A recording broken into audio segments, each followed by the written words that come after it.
Olá pessoal, meu nome é Gilberto Azevedo, sou estudante de Ciências Biológicas, além de youtuber, e você não precisa ser LGBT para dar play nesse vídeo sobre a homofobia no Brasil.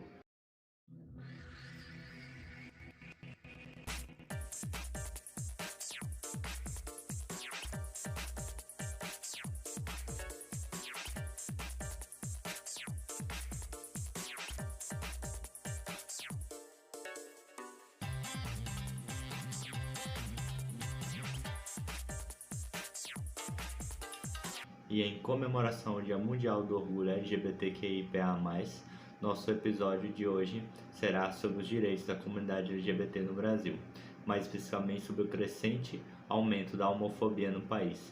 Nesse episódio falarei um pouco sobre a história do movimento, além de apresentar dados sobre os casos de violência sofridos pela essa comunidade. Na 27ª Parada do Orgulho LGBTQIA+, levou a Avenida Paulista em São Paulo de 2023 uma multidão para acompanhar em clima de festa as atrações dos 19 trios elétricos que percorriam a trajetória até a Praça de Roosevelt no centro. Por volta das 17 horas, os participantes que haviam liberado a Paulista e seguiram para o sentido da Rua da Consolação, o clima de tranquilidade em momentos de tensão registrados pelo tema do evento deste ano destaca a luta pela garantia dos direitos da população LGBTQIA+, especialmente na área da assistência social. Queremos políticas sociais para LGBTs por inteiro e não apenas pela metade. No início do evento, quando o Zé Gotinha, mascote da vacinação do Ministério da Saúde, subiu ao trio elétrico de abertura da Paulista, o público vaiou quando houve em discursos menções ao ex-presidente Jair Messias Bolsonaro do PL. O ministro dos Direitos Humanos, Silvio Almeida, compareceu à Paulista e o discurso em cima de um trio, ele destacou que é importante falar sobre a diferença entre orgulho e soberba. Soberba é algo negativo, outra coisa é o orgulho, e é este que devemos ter, orgulho de sermos quem somos, das batalhas que vencemos, de todas as pessoas que estão aqui porque estão vivas, apesar do mundo que as massacra, disse o ministro. Vamos lá. Hoje significa que nós estamos fazendo uma grande virada no que significa pensar a luta por direitos no Brasil. A luta por direitos no Brasil, e eu quero dizer que o que se pede, o que se reivindica, o que se demanda aqui, não é um favor, é um dever do Estado brasileiro. E eu estou aqui como representante do governo brasileiro, como representante do governo do presidente Luiz Inácio Lula da Silva.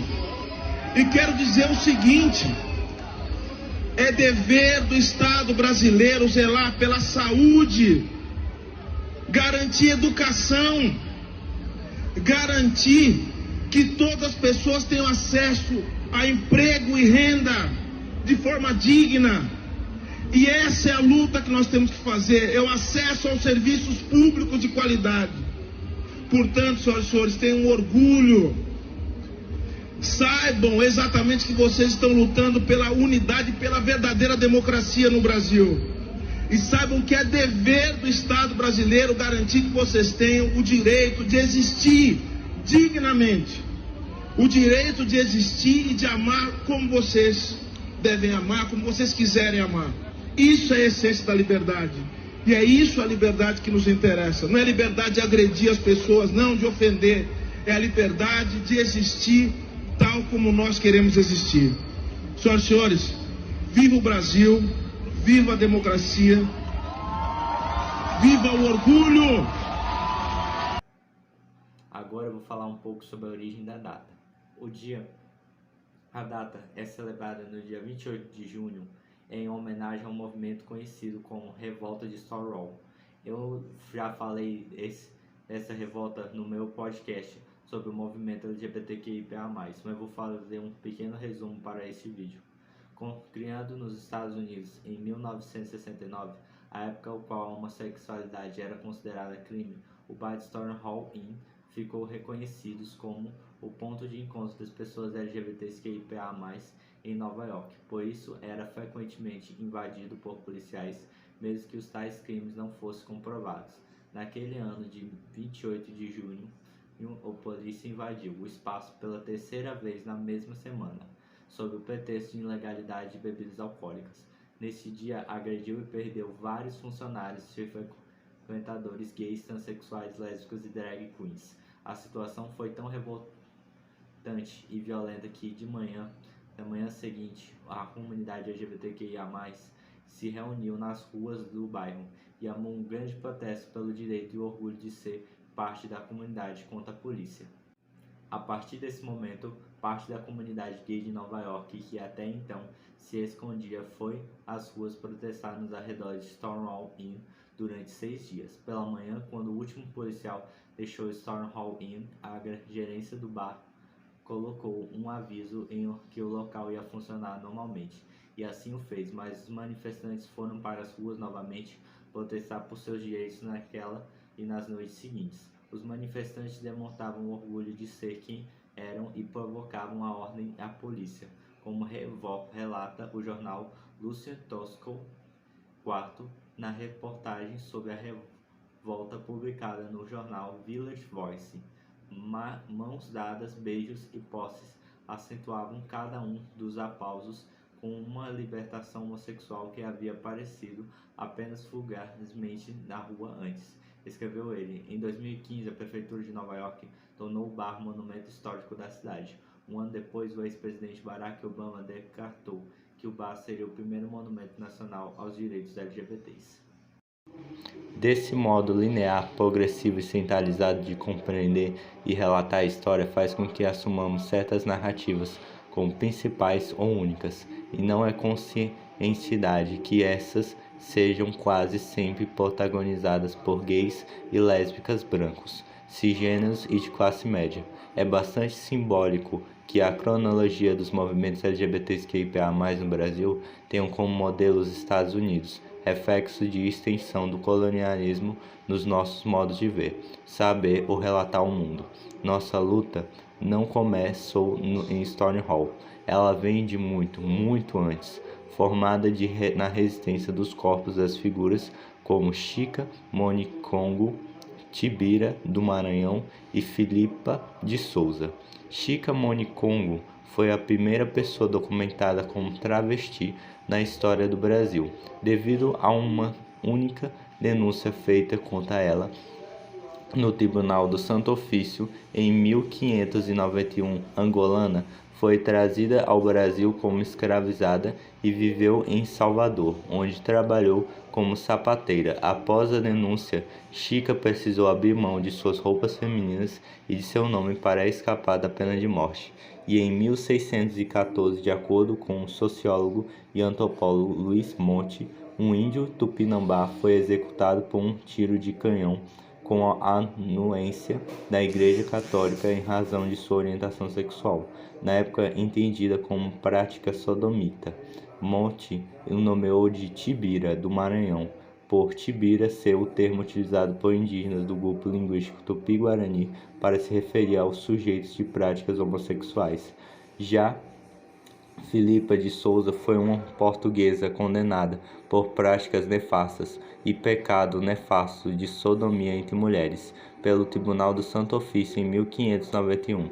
No livro O Sexo Proibido, Virgens, Gays e Escravos nas Garras da Inquisição, de 1988, Monte relata que 29 mulheres foram acusadas de lesbianismo na capital da Bahia, das quais 7 foram julgadas e condenadas, entre elas Filipa de Souza, que teve a punição mais severa.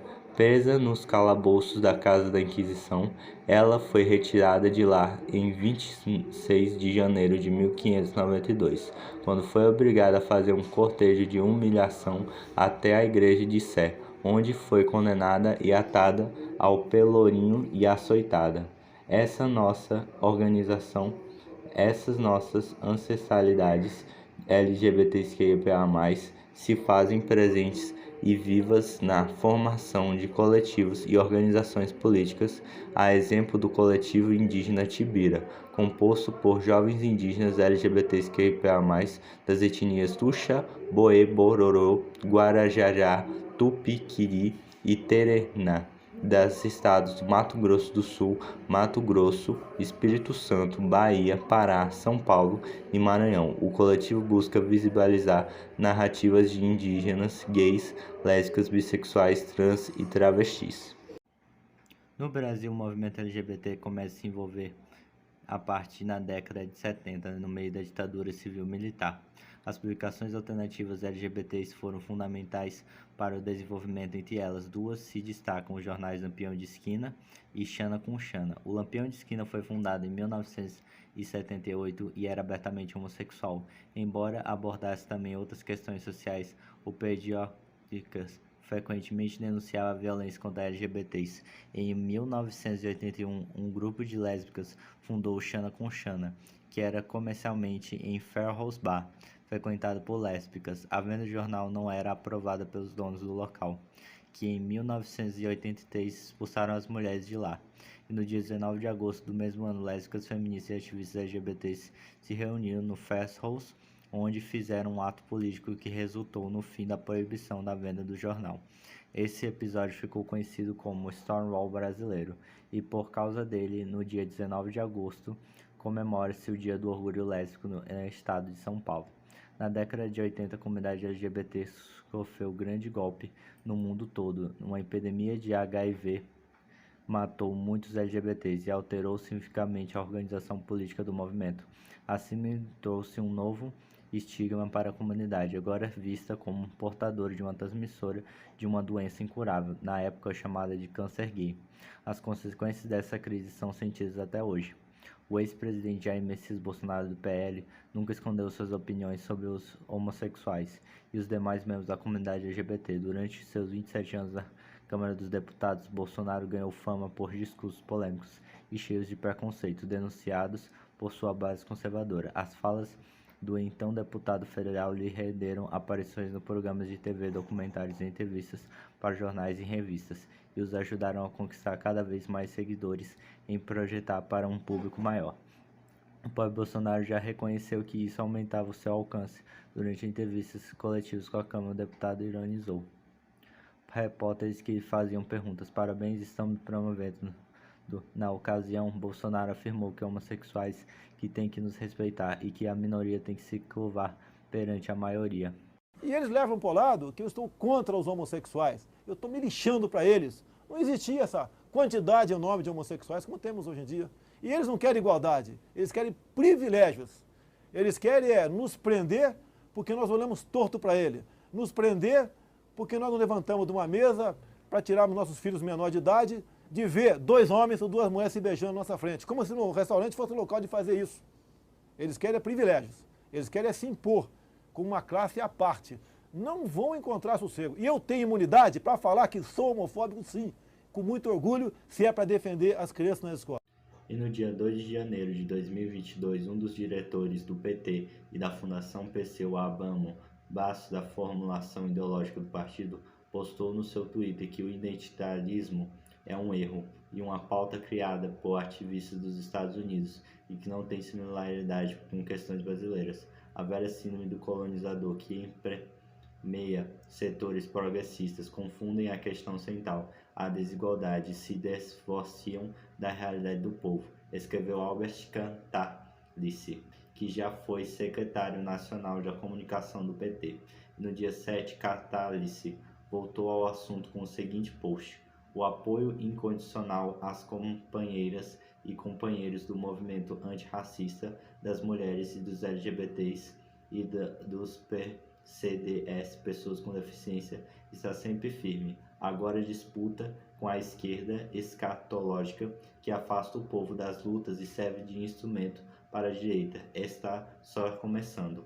E em abril desse ano, o governo de Luiz Inácio Lula da Silva, do PT, anunciou a reformulação do Congresso Nacional das Pessoas LGBTQIA+, no extinto em 2018 pela gestão de Jair Bolsonaro, do PL. O decreto que cria entidades define a atribuição como colaborar a elaboração de políticas públicas, a propor formas de avaliar a monitora de ações voltadas às pessoas LGBTs.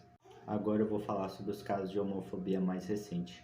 O Ministério Público Federal, MPF, no Acre, abriu procedimento para apurar o crime de homotransfobia praticado pelo pastor André Valadão da Igreja Batista de Alagoinha durante o culto Deus Odeia o Orgulho, transmitido pelas redes sociais em 4 de julho. O procurador Lucas Costa Almeida Dias, responsável pela Procuradoria dos Direitos do Cidadão, PRDC, abriu a investigação após tomar conhecimento por jornais e divulgadores do vídeo do caso.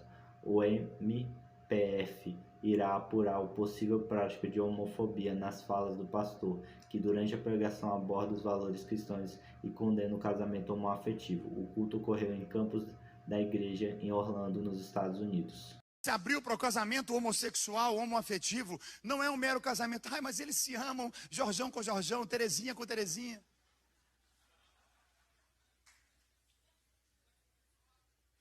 Ah, não, o que vale é toda forma de amor, deixa casar, deixa viver. Aí hoje você vê nas paradas, homens e mulheres nuas, com seus órgãos genitais completamente expostos, dançando na frente de crianças, aí você horroriza. Ah, que absurdo! Mas essa porta foi aberta quando nós tratamos como normal aquilo que a Bíblia já condena. Então agora é hora de tomar as cordas de volta e dizer, não. Pode parar, reseta. Aí Deus fala, não posso mais. Já meti esse arco-íris aí. Se eu pudesse, eu matava tudo e começava tudo de novo. Mas já prometi para mim mesmo que eu não posso, então agora está com vocês. Você não pegou o que eu disse? Eu disse, está com você. Vou falar de novo, está com você. Sacode uns 4 do teu lado e fala, vamos para cima, eu e a minha casa serviremos ao Senhor. E aí, por causa de uma porta que parecia bonitinha, um casal LGBTQIA+, casando, aí agora você tem drag queens dentro da sala de aula, ensinando. Após a repercussão do caso, Valadão publicou um vídeo em suas redes sociais, dizendo que estava pregando a palavra de Deus em sua igreja. Ele explicou que suas falas estavam inseridas no contexto bíblico do livro de Gênesis, e que mencionava a destruição da humanidade no dilúvio. Valadão afirmou que, ao mencionar a palavra resetar, referia-se a levar a humanidade de volta a Deus. Mas o que é homofobia, de final de contas? A definição de homofobia vem se alterando conforme o avanço da discussão no mundo. O dicionário Michelis aponta a palavra a aversão à rejeição a homossexuais, o termo que engloba violência, seja ela físicas, psicológicas ou verbais, além de atitudes como ofensas em forma de piadas e que impeçam o direito de cidadania, em relacionar apenas a pessoas gays antigamente. No Brasil, o pesquisador Paulo Santo Mário, da Universidade Federal do Rio Grande do Norte, aponta que o termo homofobia apareceu pela primeira vez na década de 1970, em publicações segmentadas para o público homossexual. Em maio de 2011, o Supremo Tribunal Federal, STF, através de uma mudança no entendimento no Código Civil, permitiu que fossem realizadas uniões estáveis entre pessoas do mesmo sexo. Em maio de 2013, o Congresso Nacional de Justiça, CNJ, publicou uma resolução que tornava obrigatório os cartórios registrarem os casamentos homossexuais, já que em muitos locais esse direito não era respeitado. Outro avanço significativo ocorreu em 2019, quando o STF determinou a criminalização da homofobia, ou seja, a discriminação por orientação sexual, identidade de gênero passou a ser crime e punida pela lei de racismo. Agora a criminalização da homofobia. Por 8 votos a 3, o Supremo Tribunal Federal, STF, decidiu em junho de 2019 pela criminalização da homofobia, equivalendo aos atos preconceituosos contra homossexuais e transexuais ao crime de racismo. Como o Congresso Nacional não legislou sobre o tema, criado uma lei específica para criminalizar da homofobia, a decisão do STF fez com a homofobia se enquadrar dentro da lei 7.716 de 1989, que define os crimes resultantes de preconceito de raça e cor, sendo incluído no artigo 20. A pena para quem pratica, introduz e incita a discriminação ou preconceito em razão da orientação sexual ou de 1 ou de 3 anos de prisão à multa, com agravantes como prática ou crime por intermédio de meios de comunicação, a pena pode chegar até 5 anos de reclusão. E em 2022, o Brasil divulgou a Pesquisa Nacional de Saúde e Orientação Sexual Autoidentificada da População Adulta. Foi a primeira vez que o Instituto Brasileiro de Geografia e Estatística, IBGE, coletou esse tipo de dado entre a população.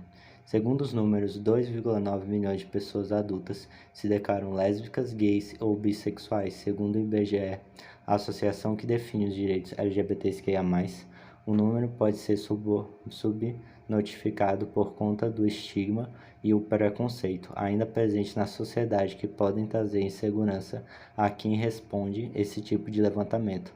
A violência contra a população LGBTQIA+, vem aumentando, e é o que aponta o Anuário Brasileiro de Segurança Pública, divulgada pelo Fórum Brasileiro da Segurança Pública, FBSP, publicado em junho de 2022, com base em informações coletadas em todo o país nos anos de 2020 a 2021. Um relatório aponta que houve alta de 7,2% nos homicídios dolosos e 35,2% nas agressões e 88,4% nos estupros direcionados aos membros dessa comunidade.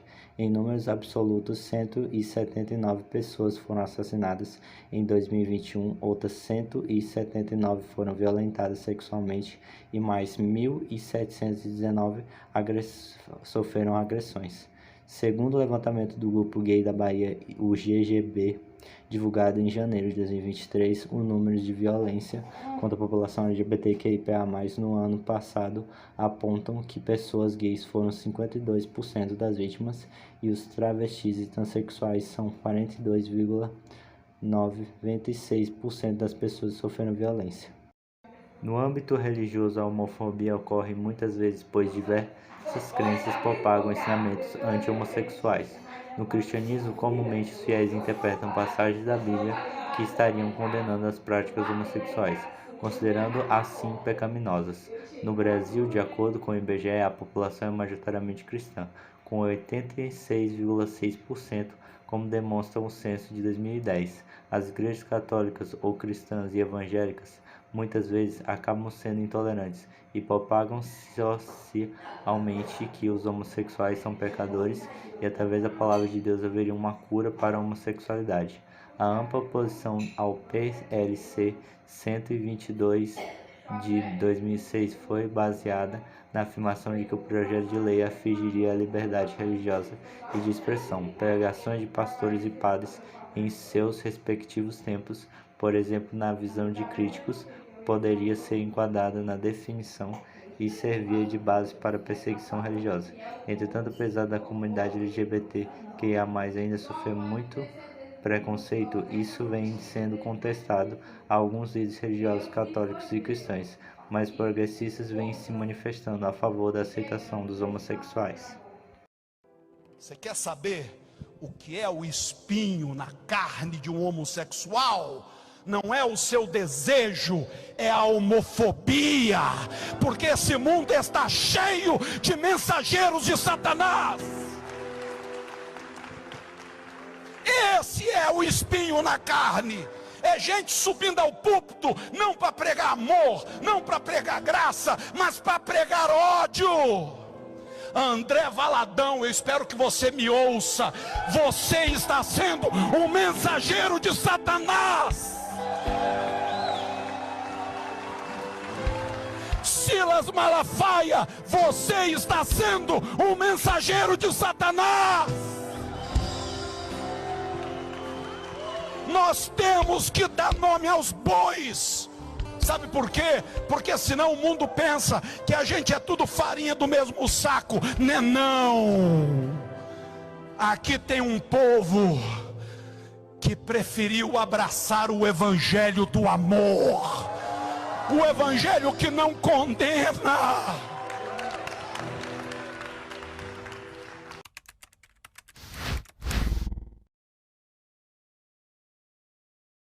A ex-ministra Damares Alves relacionou em 2019 a chamada ideologia de gênero ao aumento da automutilação e do suicídio entre jovens. A declaração foi feita durante uma audiência pública da chefe da pasta da Mulher, Família e Direitos Humanos na Comissão de Seguridade Social na Câmara dos Deputados.